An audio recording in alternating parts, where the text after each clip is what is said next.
इसी तरह जिस शख्स के ऊपर काफ़ी सालों तक कर्ज़ रहा लेकिन वो शरीफ फ़कीर नहीं था, तो इसकी ज़कात जो है ना किस तरह निकालेंगे काफ़ी सालों की, तो इसकी जो तरकीब होती है निकालने की वो ये होती है कि जितनी आपने, जैसे मान लीजिए 10 साल की ज़कात थी, 10वें साल की आपने जो ज़कात निकाली,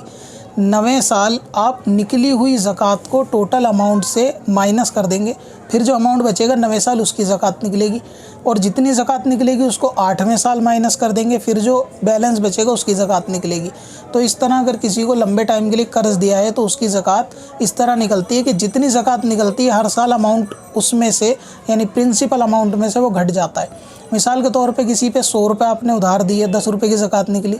तो 100 में से 10 घटा के अगली बार 90 की निकलेगी, फिर 90 से 10 8 रुपये घटेंगे, अगर 8 बनेंगे तो जितने बचेंगे उसकी निकलेगी। इस तरह ये घटते भी जाएंगे ज़कात, और बाद में जो बचेगा उस पर ज़कात देनी होगी। लर्न फास्ट, जैसा कि नाम से ही जाहिर है कि इस ऑप्शन के जरिए आप इल्म दीन फास्ट वे में सीख सकते हैं। इस फीचर में ईमेल पर पूछे गए लोगों के सवाल जवाब को ऐड किया जाता है।